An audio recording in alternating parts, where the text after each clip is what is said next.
Welcome. Good morning, good afternoon, and really some really, really good mornings. We got some emails from people from Malaysia, and I looked at the time zone that they would have to be watching the show live. And I'm like, my gosh, that is impressive. Thank you so much for joining us. Oh, and Tamar's with us over here. Hi, Tamar. Um, I'm looking at everyone else that's signing in for us all over the other platforms. For everyone that doesn't know, or if they do know, just prefer one platform over another, we simulcast on Facebook. We also simulcast on Twitter, LinkedIn, and YouTube on a variety of channels. But also, more importantly, we're also on our TV channel, which is Hospitality Marketing, the Hospitality Channel, I should say.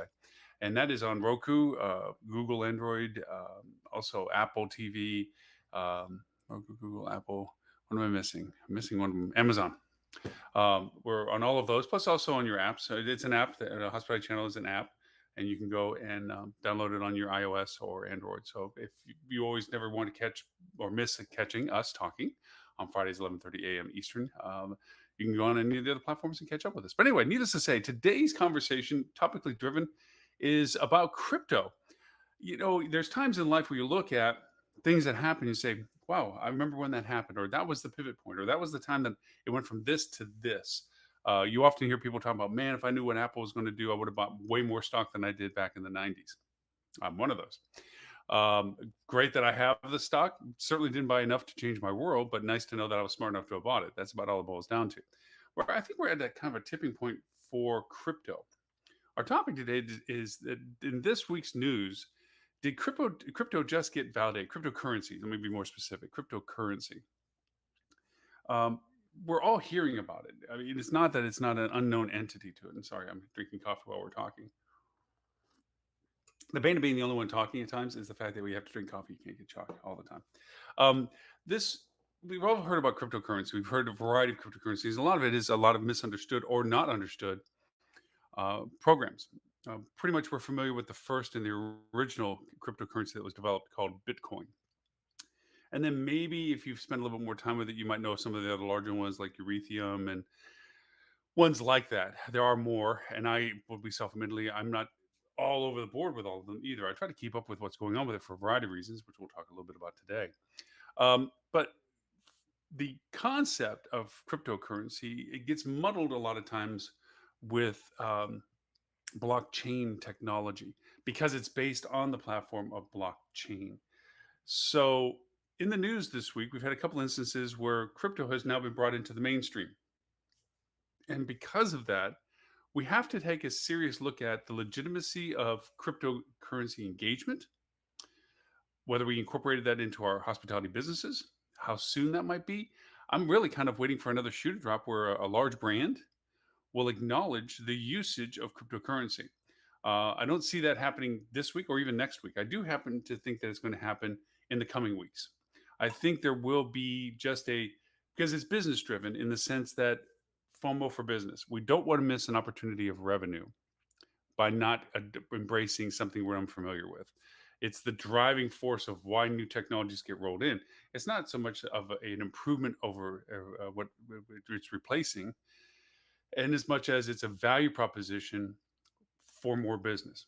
And I think that's where the inspiration of a lot of these news features are coming through right now. And I said there's two articles in particular I wanted to talk about today in relationship to that, but more specifically to talk about hospitality, but to go into the process of this. Blockchain is a technology, and the most simplest definition is a validation process.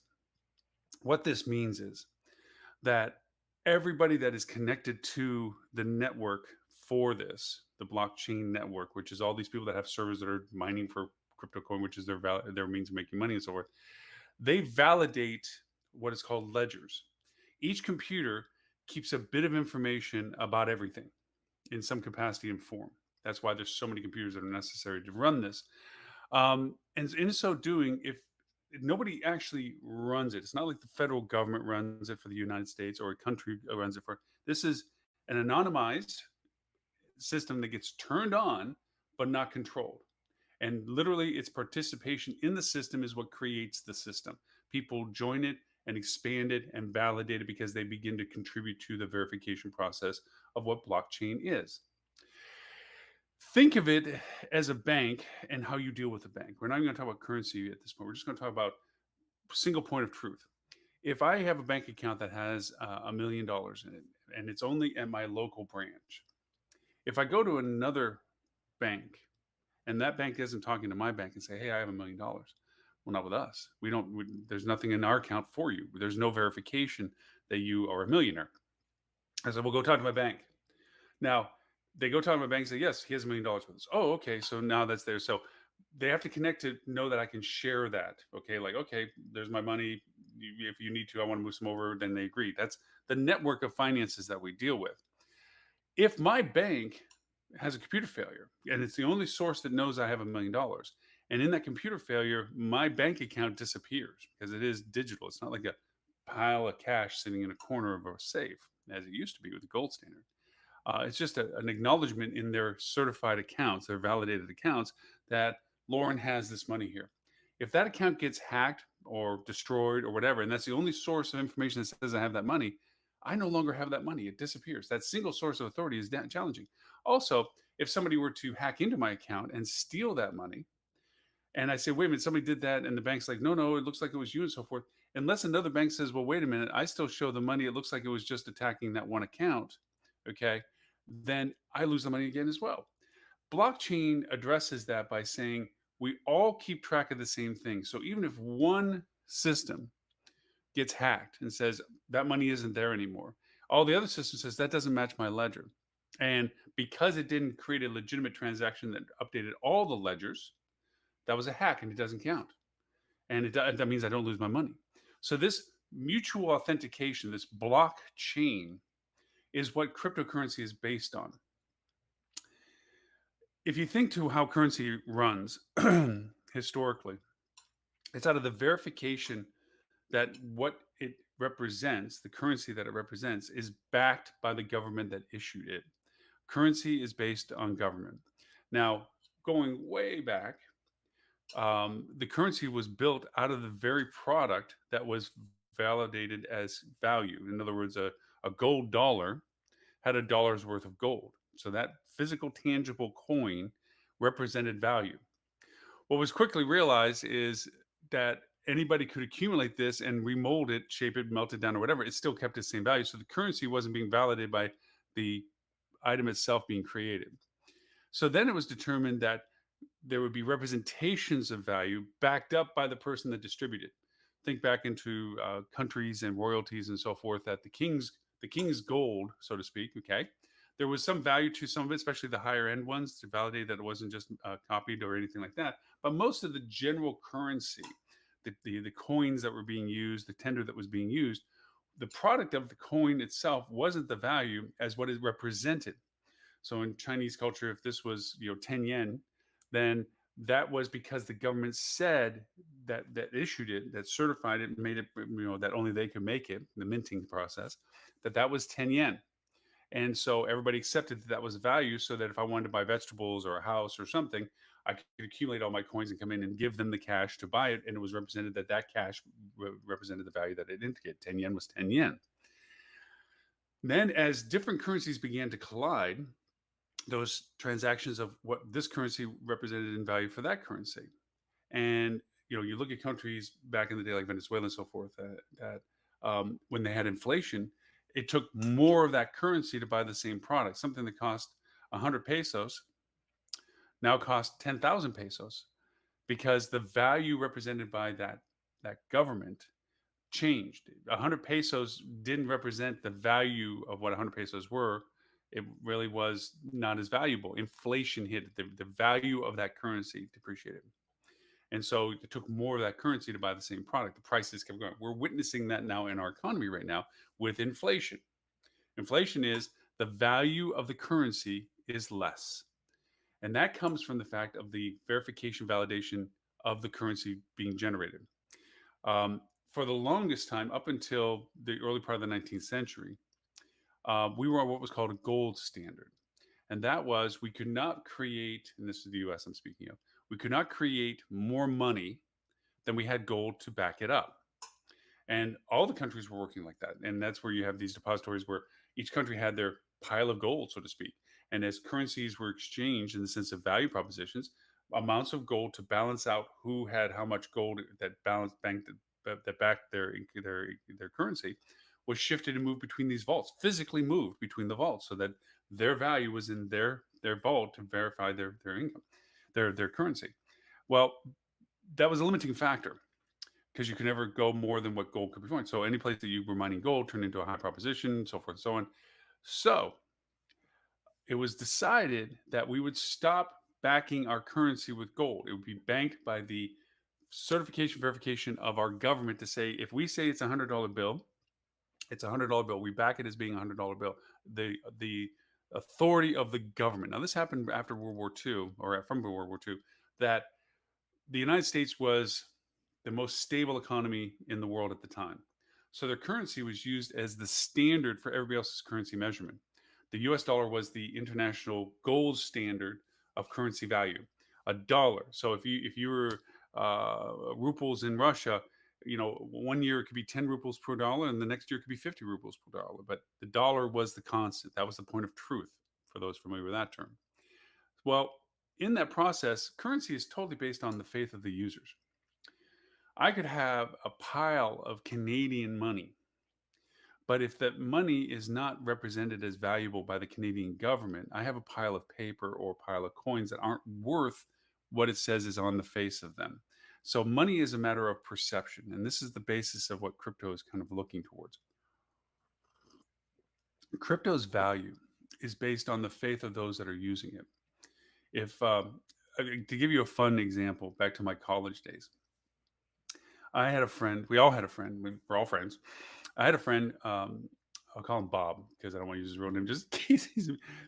But Bob went over and was not notorious, but always short every month.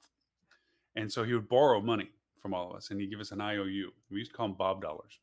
Again, making up the name. These debt notes that he said like, "Hey, can I borrow $10? Give him $10, but I get 10 Bob dollars back." In the sense of an IOU. Well, that turned into a currency of exchange. Whenever I was short, I'd go to one of my friends, not Bob, one of my friends, say, "Hey, I'll give you 20 Bob dollars for a $10 bill." There was a value to this. It was a depreciated value, but it was a value of exchange. Like, okay, because Bob owed pretty much everybody money, and so this was floating around. There was hundreds of dollars of Bob money that was floating around that was being used as exchange between all of us. The fun part was eventually Bob paid off his debt. So whoever ended up with the most Bob dollars almost doubled, if not tripled, their money in some ways because we had devalued the currency of Bob dollars because it was just debt dollars. Okay. And so I could have 50 Bob dollars and I would trade and give it for a $20 bill, a real $20 bill. But whoever had the $50 of Bob dollars when Bob paid him off got $50 for a $20 exchange. So currency is based on perception of value. Crypto is based on the perception of its value. Crypto is not government tied, meaning that if a government is not doing well and can't support its debt, kind of like what you're seeing with Russia with the sanctions, the ruble can't be used outside of the country. Their value is only related to what's inside the country. Its value compared to other currencies is way under what it used to be. And so its inflationary aspect of, well, what used to be able to be purchased for 100 rubles is now, it takes 1,000 rubles to do it because the perception of value isn't the same. The confidence in the value of the currency is not the same. It doesn't mean as much against all the things that it's compared against for value. Crypto fights that all the time. We've watched crypto go from astronomically poor low to astronomically high and ups and downs and ins and outs and everything else. We've seen the value of crypto shift and change dramatically, which is one of the negative aspects of crypto because if I bought something now for X number of Bitcoins, let's just keep consistent with the easiest known one, 5 minutes from now, 2 minutes from now, that what I just paid for could be worth twice as much. The Bitcoin would have gone twice as much in value. And all of a sudden I paid twice as much for a product that I didn't need to just because of the timing of when I bought the product. So the usage of the crypto, it gets very volatile. A lot of people just hoard the crypto because it changes in value so much, it's fearful of losing its value. Here's a great example. It was called the $12 million pizza. When Bitcoin was first established, one of the persons that owned almost 50% of all Bitcoin mined at that point, and I know I'm using terms that may not be totally familiar.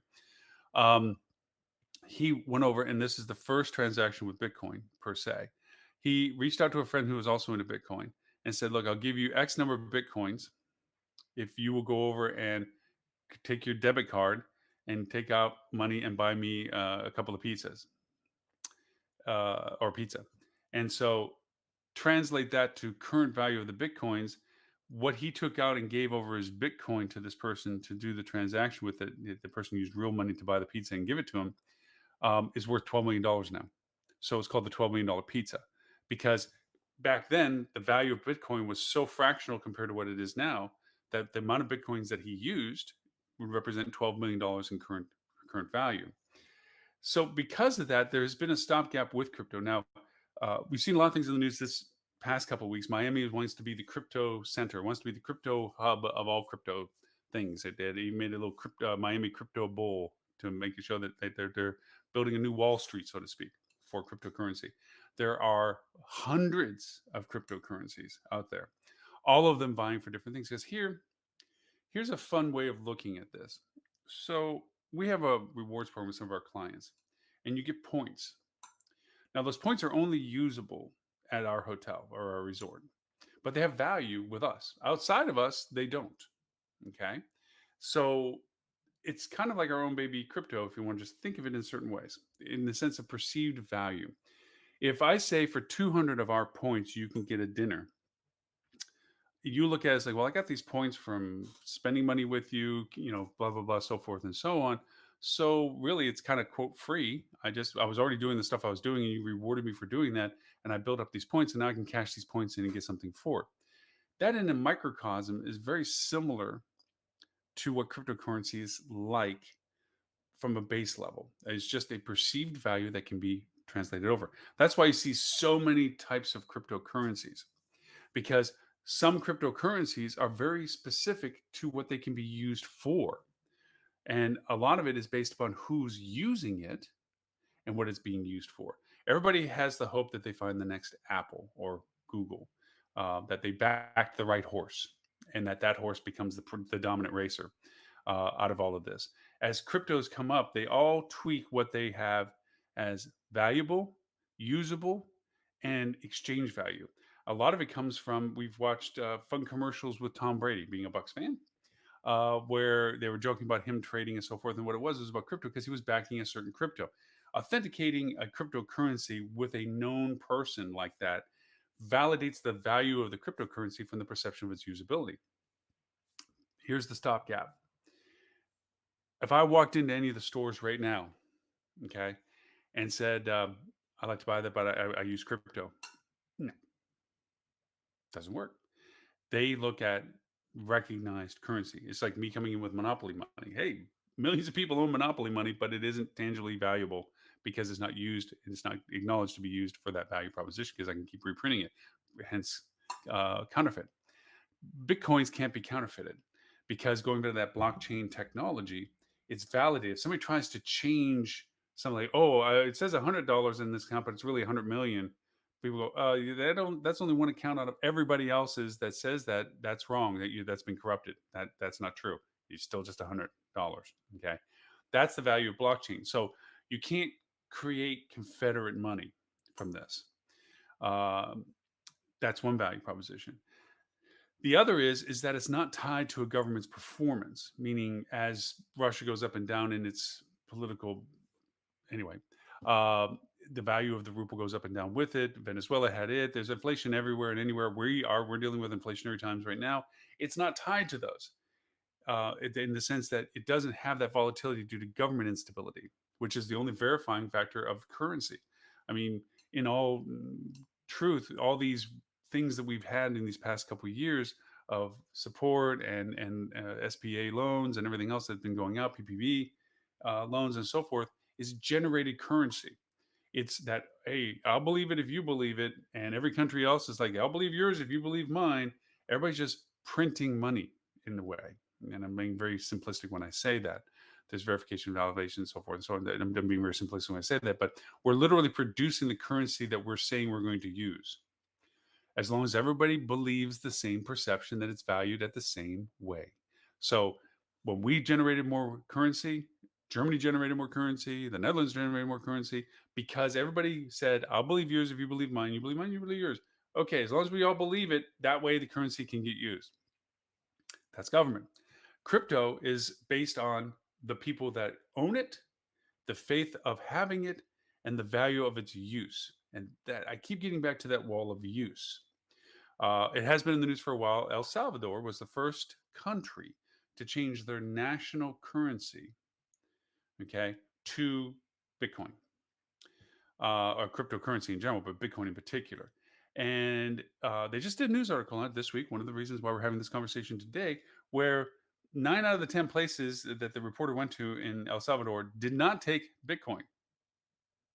No, dollars, currencies that are recognized, no Bitcoin, because the infrastructure is not there yet. Now they have ATMs you can go to and you put in real, no, I say real currency. That's it. See, it's a bias. I put in US dollars and it gives me crypto coin, Bitcoin, on my wallet, which is another term you'll recognize with crypto. And in my wallet, it says I have $200 worth translated to Bitcoin 1.6, not even 1.6, it's 0.0016 of Bitcoin. And now he went around trying to use that and he couldn't. He found one place that could use it, but it took it out of his wallet, but it didn't give it to the vendor for a while. First off, when he bought the crypto Bitcoin, it took 2 hours before it went into his wallet. Not exactly super convenient. Then when he went to use it, it said that it was taken out of his wallet, but it hadn't made it to the vendor yet. And then the third time it actually worked in the timing cycle necessary that we're so familiar with. Hey, I want to buy this meal. Bing. Here's the my transfer of the money from my wallet to your wallet, and it happened when it was supposed to happen. So there's a lot of, yeah, that's nice, but it's not there yet. Thoughts about crypto. So that's what's happening in El Salvador. We hear about scams going on now that people want to be paid in crypto. Why do they want that if it's not usable? Well, it's still valued at currency and exchange rates. It's being acknowledged that if you have a certain amount of Bitcoin or Ethereum or something, that it's equivalent to these many dollars. Using it's a little challenging, and it's not that you can't. There are means to convert cryptocurrencies into the currency of your choice. And there's also ways to purchase cryptocurrency, which is literally doing the reverse, taking currency and translating it into crypto. Um, the outlets of usability of it are hard, but for why people use it for nefarious means is because it's untraceable. The wallets are identified within the network, and there's nobody running the network. There's no apex to this. There's no government running to this. And so being able to add it to your wallet anonymizes you because the wallet is an anonymous feature. It is a function of identity that the network knows, but not any one individual knows. Yes, you can see the crypto account that's being transferred, but you don't know who's related, attached. There's no connection to a person for that. And so people want to be paid in crypto because then they can take that currency and translate it into another type of currency if they so choose. Consider the old movies from the 60s and so forth when there was a hostage situation and leave the bag of money in the trash can on the corner of Fifth and Vine, and all the police are watching for whoever goes by the trash can and so forth, because somehow the money that was being held for ransom had to get in the hands of the person that was holding the ransom request.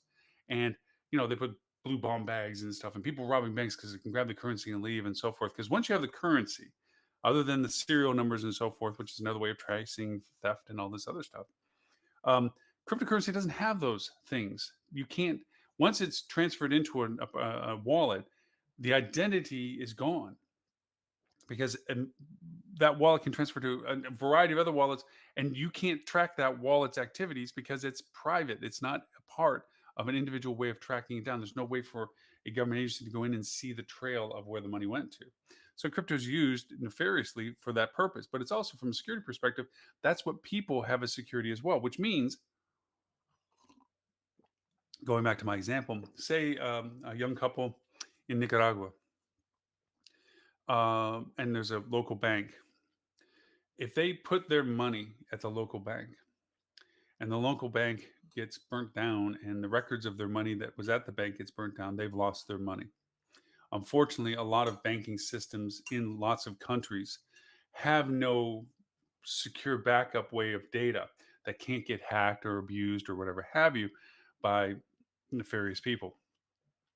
So crypto solves that. They can have, quote, a bank account that a hacker, that a thief, a theft, a person, a bad person can't get to. They can't go in and rob the bank. They can't go in and steal the accounts in the bank. They can't hijack your bank, um, because it's everything's in a wallet that only they can get into. It requires a key. Now, of course, they can steal the key or find the key, and this is what happens for people to steal money from crypto accounts: is they find the key of the wallet and they go in and wipe out the wallet. But that's, the idea of it is that now everybody can have and store money in a way that also means, like, if a family is in the United States and they're wanting to send money back to their family in their country, they can send it via crypto and it's instantaneous and it's there, and nobody can intercept it, and nobody can charge uh, their fees to handling it, like Western Union and all the rest of the places. There are fees to exchanges. It's called gas. These are coin phrases. I don't know if it'll eventually change, but it's called gas, and that is the cost to initiate the transactions. And this is where the platforms are offering a variety of values.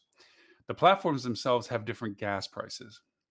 Ethereum versus Bitcoin versus a whole host of others. Some offer that certain gas prices don't happen until you hit a certain threshold. Others have expensive gas prices for everything. It depends on the validation and value of the cryptocurrency as to what the gas prices are. But the idea of it is that the crypto itself is doesn't cost. Once it's in your wallet, it's in your wallet. The cost comes from moving it from your wallet to another wallet.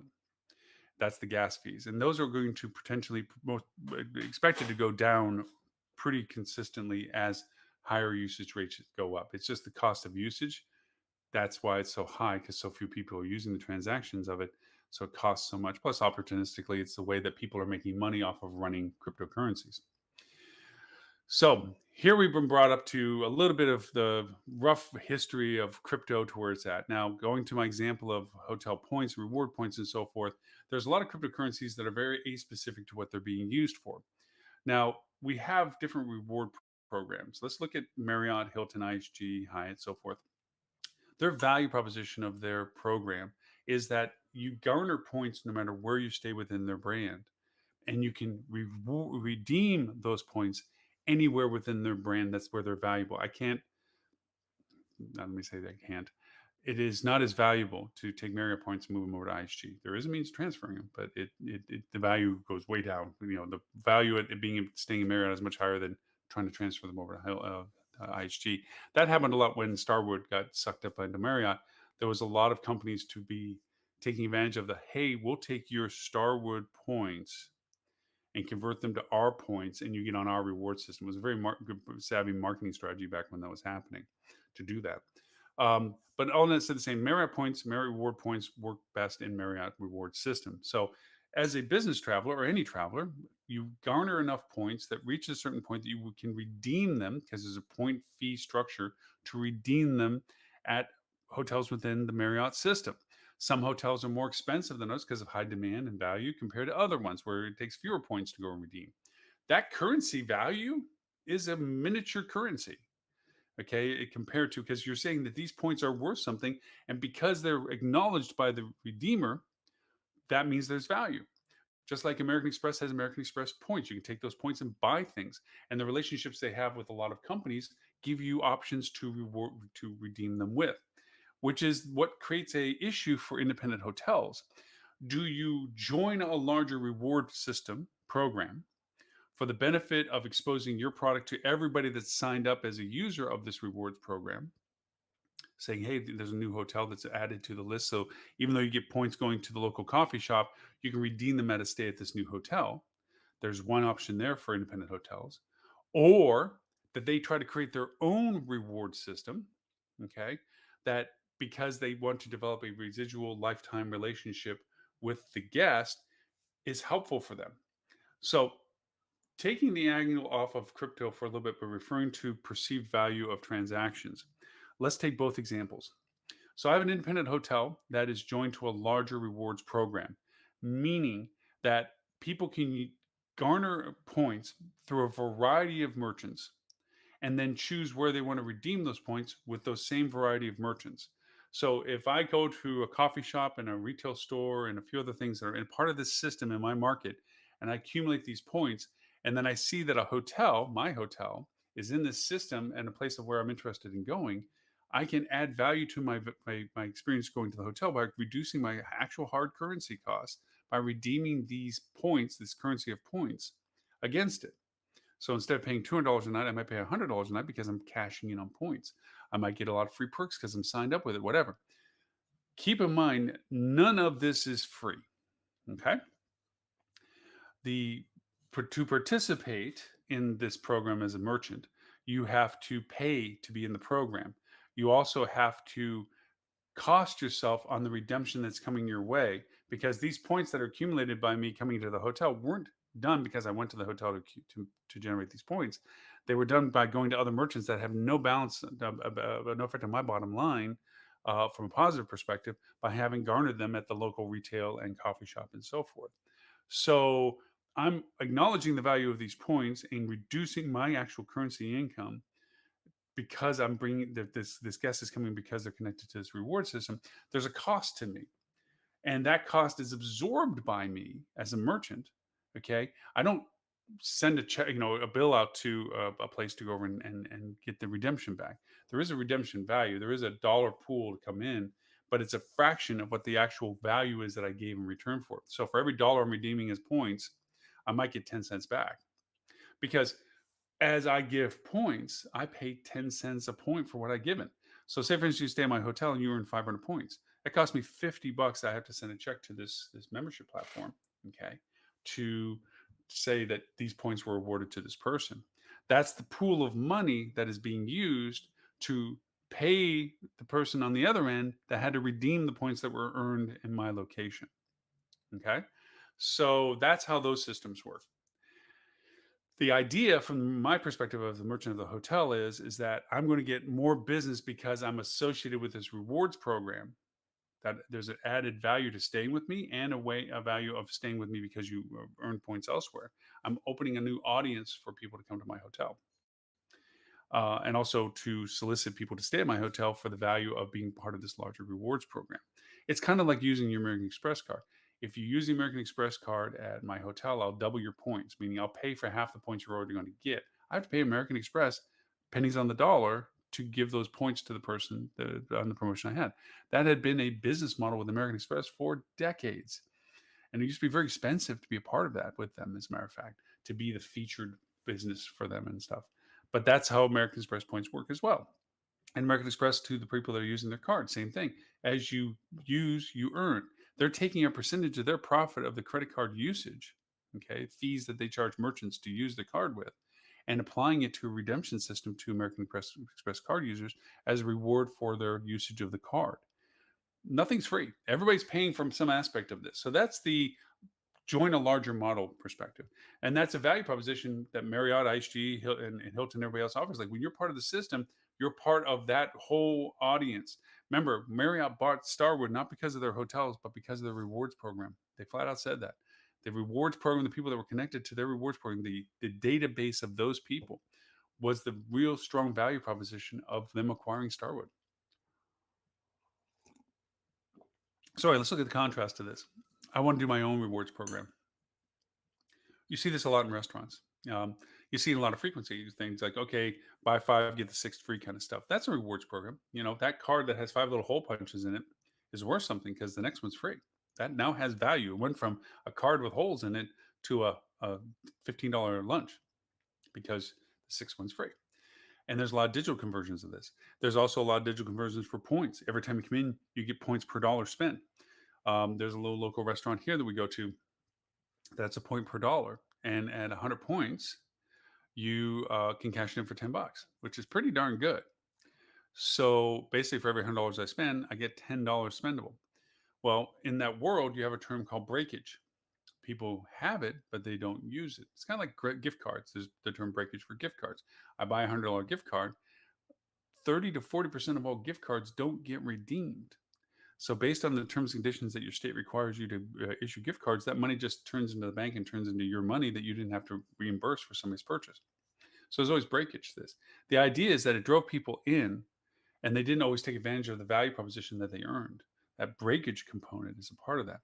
So as an independent business, if I'm going to run my own membership program and I will reward them for points, you have to think, first off, is the frequency of the guests I'm inspiring to do this legitimate. If it's a business travel that's coming through the town once, it probably doesn't behoove them to participate in the process, because in all honesty, they're probably not going to come back through again to get the value proposition that they've earned, because they don't have a reason to come back to town quite yet. That's where the brand relationship exists, because even though they're not coming back to your Marriott, they're probably going to stay at another Marriott and earn more points and be able to redeem points later as well. So going to your own, you have to decide, do I have the frequency of guest return, the lifetime relationship with a guest that says, by offering them a value proposition and rewarding them for their frequency and their spend with me, that I'm generating incremental business because of this. I'll give you a case example. We did this with a client. We went over and had a client that was a resort driven client. And we looked into the guest folios to see frequency. This is pre-COVID, by the way, because COVID had changed a lot of the frequency of a lot of people pre-COVID. We looked into what is our top list of people on basically two categories: first, third, and final. The two categories: frequency of their stay, duration of their stay, and the third was about their money, amount of money that they spent with us. Those are the three core criteria that we're looking at our guest folio. And we quickly had a list, and there was a handful of people that qualified at all three because they were there a lot, they stayed long when they were with us, and they spent a lot of money because of it, which is kind of an inherent causation of the second. So we had a short list of those people that were like, these are our Willy Wonka Gold Ticket Home members. These people come a lot, stay a lot, spend a lot. Ooh, they're the ones we want to recognize and reinforce with them how much we appreciate with them. So that's one list. And then there was lists of all the other three: people that stayed a lot, people that spent a lot, people that came a lot. All of them we approached with an acknowledgement saying, you guys are our cherished guests, in the sense that you have decided that we are a place of your preference and that you come and stay with us a lot, or whatever. And because of that, you're in our new premium elite reward program. What this means is you will always be guaranteed a room. You will always be guaranteed to be upgraded. You will always have first choice on this. You will always be able to get a seat at the restaurant. You always have this discount at the restaurant, on and on. And you might think like, well, wait a minute, you're putting money back on the table. You're rewarding them and giving them benefits that they were already exercising. Yes, but it also amplified their spend, amplified their duration of stay, and amplified the frequency of their return, which was the real motivation for doing that. The other group that we did was, we wanted to convert everybody that was coming in via OTAs into our program. We wanted to translate their identity that was anonymous through the OTA to a concrete email that we could create correspondence and develop that long-term relationship with them. So what we did was we said, congratulations, welcome. We would like to make you part of a reward program. We're going to make you the second highest level to our reward program for the first year on us. We want you to experience the hotel as a VIP guest. And we gave them the second highest level of reward program gratis for the first year. What we did was, by doing that, if they liked it, first off, we increased their frequency, increased their spend, because we're giving them incentives to do both, as we mentioned. But also, at the end of the year, they didn't want to lose it, because that meant that they lost the benefits they've come to appreciate. So they did try to stay the minimum amount of time to qualify. They did spend the minimum amount of money to qualify. They did spend as many times extra that they needed to come to us to qualify, because they wanted to maintain that relationship with us. So many other reward programs are inverse. They're the ones that say, well, once you've gotten to this level, we'll give you the free bottle of water, carrot on stick kind of thing. Why am I bringing this all about crypto? Because crypto works very asimilar to the value proposition of its intended creation. You have crypto that is specific to business and industry types. This crypto is kind of like a rewards program in a way. It's a currency that's acknowledged at a value that is agreed to be functionally transferable between entities, that isn't a cash relationship. It has value from a cash perspective, so there's relevancy of familiar referencing, but its value is conditional upon its usage in the system that it was designed for. And it can go up in value based on its frequency of usage, its volume of usage, and its quantity of value that's being perceived by those that are using it. Very similar to the points and reward program that we just talked about. It's perceived value. The value is based on the perception of its redemption or currency exchange value. Meaning, if I told you I can give you 1,000,000 points at this hotel's reward program, you're like, that sounds like a lot. When you realize 1,000,000 points is what you have to take to go over and buy a bottle of water, it doesn't sound as well. It's a perceived value.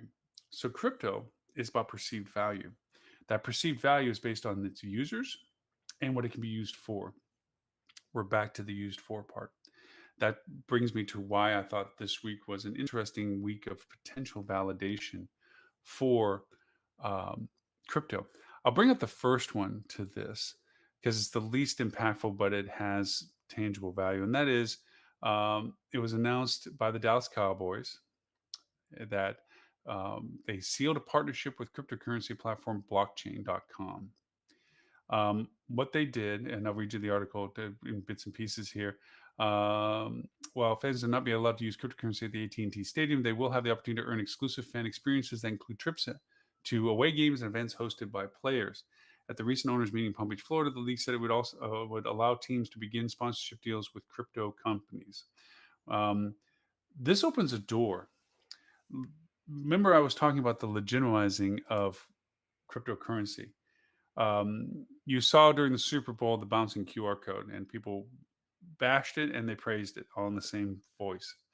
It was about crypto plays, and you crash the website and so forth. And there's lots of marketing aspects of the positives of what they did and the negatives of what they did. People say, well, they should have told you what the QR code was for. If you did, you probably wouldn't have done it. The fact that you didn't know what it was is what inspired you to go check it. 28 million people checked what the dang QR code was. It validated that QR codes have reestablished themselves in the market.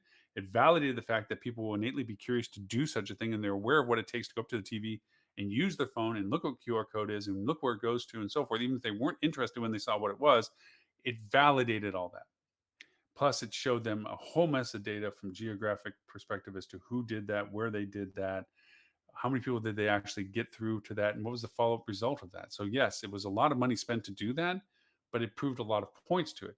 Could it have been done better? Of course, but it was the first to do it. So in all sense, you can criticize it after it happened of what could have been maybe a better way of doing it. But at the time, it wasn't even known of what it was going to do when it did it. So you have that. Now that the NFL is saying, hey, guess what? We're acknowledging that crypto companies are legitimate businesses. So instead of not being able to advertise with them and get sponsorships from them, okay, NFL said it's okay now. That authenticates crypto because the NFL isn't going to allow me to promote my business on one of those back panels when people do interviews if it isn't authorized to do so. It can't say Joe's Pizzeria on the back because people are going like, really? The Baltimore Ravens have Joe's Pizza as a sponsor? How bad are they doing? Perception about things is so critical. NFL is probably the epitome of that.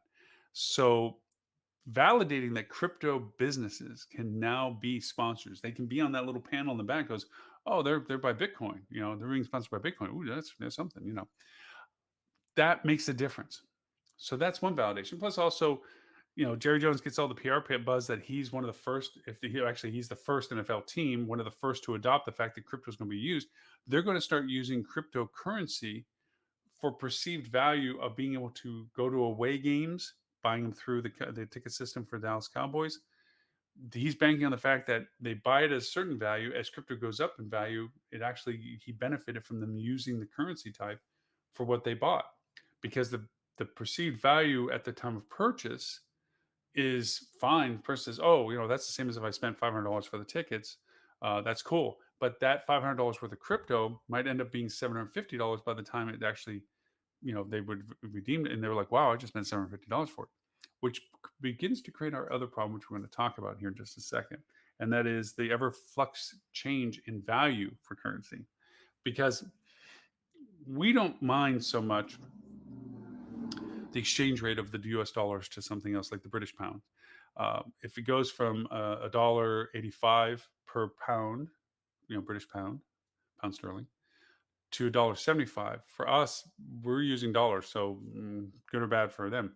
I can tell you, traveling to Europe regularly, we kept a very close eye on the EUs, on the euros, and because there was times when we went to Europe and we got off the plane and our value of money that we bought dropped by 30% because the dollar wasn't strong against the euro. And then there's other times we got off the plane, our money went up 30% because our dollar was strong against the euro. And what I mean by that is when we get there, if I had to buy, let's just make up numbers that are not real. For every dollar I spent, I got €2. For every euro, I had to spend $2. Then when I look at a price of a loaf of bread and it's €2, oh my gosh, that's $4. Compared to if every time I spend a dollar, I got a euro, then €2 is like, oh, that's only $2. The perceived value is based on the core currency that you're most familiar with. Crypto's dealing with that right now. Crypto is a dollar of crypto might be 0.0021, okay? But then when you bought it versus later on, that 0.0021 now turns into 0.0025. That dollar just turned into, it cost you $3. Oh my gosh. The flux of the value changes dramatically. So crypto has volatility to its value proposition that changes quite regularly.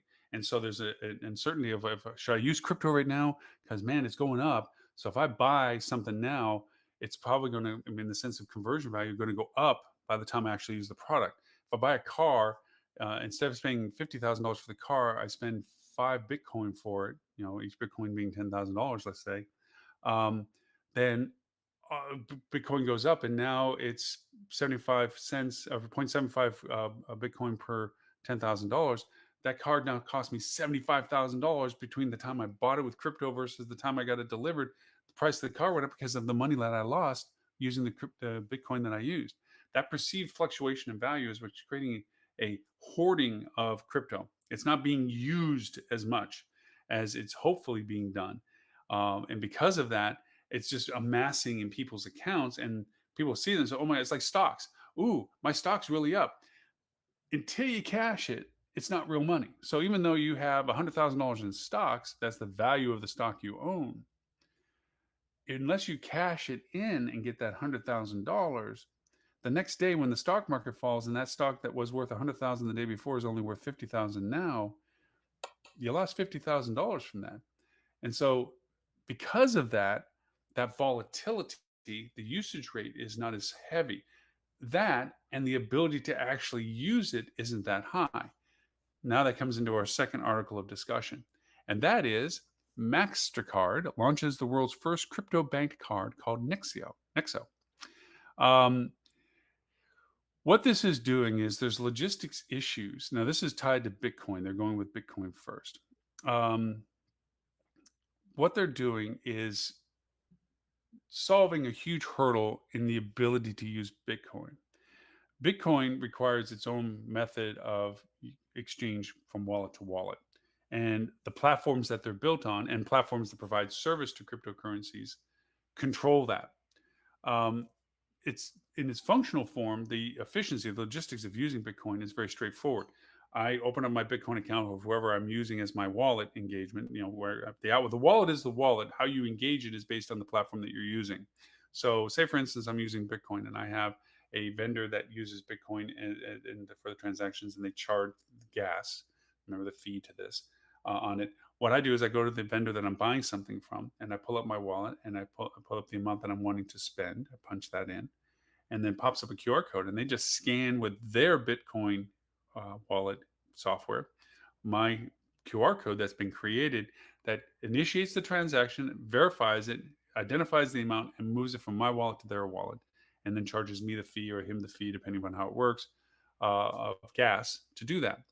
That's how it works, which is great. Now he has to, in his wallet, be able to translate what he has as Bitcoin in his wallet to paying his electric bill and food bills and everything else.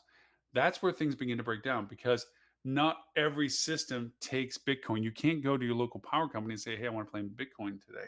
They'll be like, yeah, no, you're going to have to give us in dollars.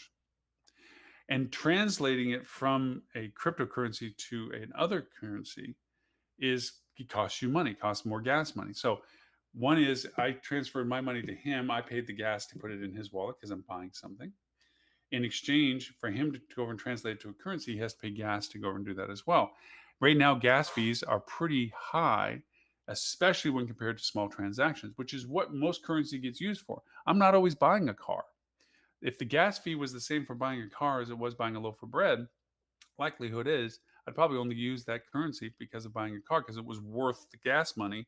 And I know it sounds like a weird analogy saying I'm using cars, but gas is the fees associated with crypto to do that transaction because the fee's the fee.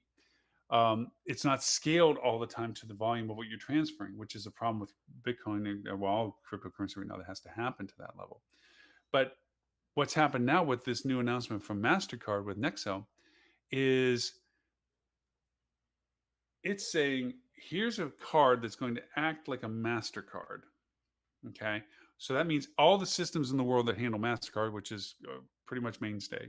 Okay, I can use this card and it'll be acknowledged through the Mastercard system, but the currency that's being used in this transaction is cryptocurrency based, not dollar based.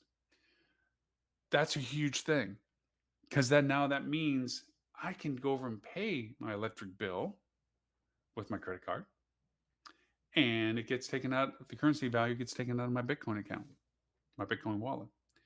So I'm now using Bitcoin and the value of what Bitcoin is to pay my bill, where they wouldn't have necessarily taken Bitcoin, but because of this transaction capability is available. That mainstay stepping into mainstream to do this is a huge acknowledgement of the potential of crypto being used the way it was built. For a company like MasterCard, American Express will probably follow suit. Visa will probably follow suit, where they're saying we will allow you to base the value currency that this card uses from your crypto wallet and not from your bank account. That's a huge shift. And because of that, crypto will potentially get to be used more and more. One, that creates value proposition for crypto that people that own it. Two, that adds the value proposition of having crypto for people that own it. Three, that unchains the coffers of people that have been hoarding crypto because they haven't really had a means to use and spend it. It's like the stock market. Hey, my crypto is worth this many millions of dollars, but I really don't have any place to cash it in. If I cash it in, then yes, I get the money out of it, which a lot of people do. But you have to have somebody that's willing to spend it to buy the crypto you're selling. You know, those stocks that you're going to sell, somebody has to be willing to buy them. You think back to the times we weren't all there, but when the stock market crashed, people couldn't sell the stocks at any price because nobody wanted to buy the stock because it was probably going to go down even less in price. And there's no reason to buy the company that the stocks were issued for because the company was going out of business. Their value disappeared, and the product they made, even if it was still valuable, wasn't cost effective to produce because the prices to do it changed so much overnight with the stock market crashing. We face that volatility in our current currencies as well. Now, from a hospitality perspective, the fact that somebody can come in now with this MasterCard and use their cryptocurrency means that they have been accumulating cryptocurrency and they see that as a value proposition. It might open up their minds to saying, I want to cash in on this. This is great. I can use my cryptocurrency now to go get a hotel room. Now, there are still hurdles to this. The cost and fees are still there, the gas money, okay, the fees for transaction are there. I'm sure MasterCard is not doing this for free as well. They realize the value proposition of them authenticating and validating the usage of crypto by doing this. So the higher fees for it. So the thresholds of usability still are there. Somebody's like, I'm not going to buy a beer with this because between it and the fees for the beer costs me 3 times as much. I'll just use regular cash, US dollars, to do that. So there is still hurdles for this, and that is based on usability. So all this time we talk about the wall of usability for crypto, that's crumbling down. The usage of crypto as a legitimate acknowledgement of value, perceived value of it, is now going into the realm of usability. That usability will promote stability in the value of the cryptocurrency, the usability of the cryptocurrency, and its adoption of more people that are not truly familiar with the whole cryptocurrency system. They're not familiar with the U.S. government's treasury system and how is a dollar worth a dollar and how is it recognized as a dollar and everything else. Is not that familiar for a lot of people either, but they accept the value proposition of what the currency represents. And so because of that, a dollar's worth a dollar. Now, in inflationary times as they are now, a dollar really isn't worth a dollar. Now, how do we say that? Because it still is a dollar when I hand it across the counter. It's what its perceived buying power is. If a dollar, and this is where you always see things from a inflation adjustment period. You look back and say, oh wow, houses in Cape Coral, Florida, where I live, brand new in the late 50s, early 60s, sold for $2,500. Oh my gosh, can you imagine that? $2,500. Because we see it in the perceived value of what $2,500 means now. $2,500 back in 1960 was the same as $250,000 is now, let's say. like, wow, that was a pretty big financial decision to make, because everything else back then, a loaf of bread was 10 cents, gas was 10 cents, whatever. You look at it and say, oh my gosh, that's me. Inflation is the difference between the dollar's perceived value then and the dollar's perceived value now. So a house that's worth 500,000 now, you're like, oh man, that's so expensive. Yeah. And so too would a house back in 1960 been at $50,000. You'd be like, oh my God, that's rich man's house. The perceived value has changed. The whole idea of looking back and saying, oh, penny arcades, a penny you did this, and nickel sodas and all this stuff, because it was worth more then perceived value than it was worth now perceived value. Inflation creates that issue. That's what we're dealing with when it comes to dollars and currency, perceived value and its usability. That is what the currency for cryptocurrency is going to be going through: perceived value and currency. So, for those reasons, as a hospitality industry, you have to look at how is this going to affect our ability to relate to our guests and give them value? Will giving them crypto rewards? Because remember, I gave you that analogy. You wonder why I was doing it, between joining a large reward system versus your own reward system. The pros and cons of this. With crypto, you're kind of joining the large reward system that says, if we start dealing with this, everybody that's in this umbrella of usership for this large membership group is going to see us as a value proposition and hence want to do business with us. If by using crypto or rewarding in crypto or acknowledging crypto adds you into the club of people that are in that space, they're now going to look at you and say, ooh, I can go to that resort and I can use my cryptocurrency. Considering that I started with $100 and made it $100,000 in crypto money, that to me is money. It's like stock market. I can cash that in and use it, and I get to use it in a real way by going to this resort because they accept crypto. I don't have to go through the cost of transaction conversion to another currency and then using that currency and bleed money along the way. I instead can go directly using the value that's perceived in crypto at their business, and they're going to accept it and acknowledge it. The first step we just saw happen this week, which was Mastercard bringing out their Nixio card and saying that crypto can be based on this and use cryptocurrency to use this card. That's a huge step. Another one in the news this week was the fact that Dallas Cowboys said that we are acknowledging our relationship with cryptocurrency. You're going to be able to use cryptocurrency with us for away games and other things with player functions and so forth. We're acknowledging that you can use your currency of crypto as a tangible value for a real product without having to go through exchanges and conversions and all the costs associated with it. So again, I kind of feel this week was, did we just watch crypto get validated? So with that is our show for today. Cryptocurrency, did it get validated? That was our topic. Brought you around the woods, gave you lots of examples of the value propositions. Certainly did not explain the universe when it comes to how crypto worked, or we didn't even talk about NFTs and blockchain, but we did refer to how the base system works and the perception of value and how currency has an effect, and how it's going to look at, from your business and hospitality, how you're going to interact with this new form of communication based on the currency that you are perceiving. So with that, I thank you for the privilege of time. Thank you, everyone. Actually, I never get to see all the comments because I'm always talking so much, but thank you for everyone that joined us on all the platforms. As always, you can see us on the TV channel, Hospitality Channel, on Roku, Amazon, Google, and Apple, or on any of the platforms, even on Twitch, which strangely enough, I always get comments on Twitch. For those unfamiliar with, we've talked about in the live show. We're going to talk about it again real soon. That in Discord, two other platforms that we should always keep in mind with our strategies and new and upcoming technologies. We'll deal with that another time. Don't forget, we do our podcast each week. I'll do a quick recap of our discussion on it as well, plus also some tools and techniques on our podcast we do each week, which is Hospitality Marketing Podcast. We're on 39 platforms, even Amazon's Alexa, Siri, Apple Siri, and Google Assistant. All you have to do is ask them to play the Hospitality Marketing Podcast, and we'll play the latest episode, and we'll do that one today. So my name is Lauren Gray. Thank you for the privilege of your time. We look forward to next week's show, number 350, at 11:30 a.m. Eastern U.S. time. And until then, have a great and awesome week. Bye, all.